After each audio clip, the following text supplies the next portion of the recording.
महावितरण कार्यालयावर आमदार अभिजित पाटील यांच्या नेतृत्वाखाली धडक मोर्चा. शेतकऱ्यांच्या संयमाचा अंत पाहू नका. आज माढा येथील महावितरण कार्यालयावर माढा तालुक्यात होत असलेल्या लोड शेडिंगच्या विरोधात जनसामान्यांच्या न्याय हक्कासाठी आक्रोश जन आंदोलन मोर्चा आमदार अभिजित पाटील यांच्या नेतृत्वाखाली काढण्यात आला. माढा तालुक्यात सध्या दररोज सायंकाळी 6 ते रात्री 10 वाजेपर्यंत लोड शेडिंग करण्यात येत आहे. या वीज खंडितामुळे सर्वसामान्य शेतकऱ्यांचे दैनंदिन जीवन विस्कळीत झालं आहे. विशेषतः लहान मुले, महिला, विद्यार्थ्यांच्या परीक्षेचा काळ सुरू असून मोठ्या अडचणींना सामोरे जावं लागत आहे. शेतकऱ्यांची पिकं होरपळून निघत आहेत.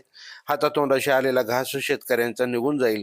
उन्हाळ्याच्या वाढत्या उष्णतेमुळे वीज नसल्यानं नागरिकांच्या आरोग्यावरही विपरीत परिणाम होत आहे, असं प्रतिपादन आमदार अभिजित आबा पाटील यांनी केलंय. माढा तालुक्यातील नागरिक शेतकरी बांधवांनी काय गुन्हा केला आहे?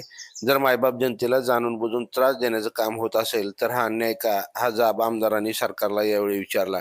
दुष्काळ परिस्थिती असो किंवा पूरस्थिती, पाणीपट्टी, शाळेची फी, विजेचे बिल माफ करावं यासाठी मुख्यमंत्री महोदयांनी माढा पूर परिस्थितीच्या वेळी माफ करण्याचं आश्वासन दिलं होतं. यावर अधिवेशनात देखील ही मागणी उचलून धरलेली असून त्याचा पाठपुरावा सुरू असल्याचं यावेळी त्यांनी सांगितलं. आम्ही शेतकऱ्याची पोरं आहोत. शेतकऱ्यांच्या न्याय हक्कासाठी केसेस देखील अंगावर घेण्यासाठी आम्ही तयार आहोत. पण आम्हाला लाईट द्या, लोड शेडिंग तात्काळ बंद करा, नाहीतर ही जनता हातात मशाल घेऊन तुमच्या विद्युत मंडळाच्या कार्यालयात घुसल्याशिवाय राहणार नाही. जनतेच्या संयमाचा अंत पाहू नका, असं देखील ते म्हणाले.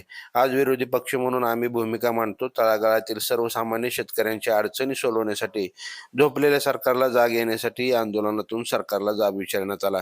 यावेळी महावितरण अधिकाऱ्यांकडे सायंकाळी 6 ते रात्री 10 या वेळेत होणारे लोड शेडिंग तात्काळ बंद करावं, वीज पुरवठा नियमित व सुरळीत ठेवावा, 50 MPR पर्यंतच्या पुरवठ्यात लोड शेडिंग करू नये, त्याचबरोबर विजेचा प्रश्न तात्काळ मार्गी लावावा, असं निवेदन महावितरण कार्यकारी उपविभागीय अधिकारी संजय मगर यांना देण्यात आलं. या आंदोलनात जिल्हा परिषद सदस्य, शिवसेनेचे नेते संजय कोकाटे, माजी जिल्हा परिषद सदस्य भारत शिंदे, राष्ट्रवादी काँग्रेस शरदचंद्र पवार, तालुका अध्यक्ष बाळासाहेब पाटील, ज्येष्ठ नेते विलास देशमुख, राजभाऊ चौरे, आनंद कानडे, औदुंबर महाडिक, दीपक देशमुख, संतोष दळवी, निलेश पाटील, रामचंद्र मस्के, आबासाहेब साठे, प्रशांत दळवी, दयानंद जाधव, नवनाथ नागटिळक, ओंकार गवसने, ऋषिकेश तांबिले, दत्ता पाटेकर, भैया खरात, रवी सरवते, जितू जमदाडे आदीसह शेतकरी बांधव उपस्थित होते. ताज्या अपडेटसाठी लाईव्ह महाराष्ट्र झोन न्यूजच्या यूट्यूब चॅनलला सबस्क्राईब करा, तसेच बेल आयकॉनवरती क्लिक करा.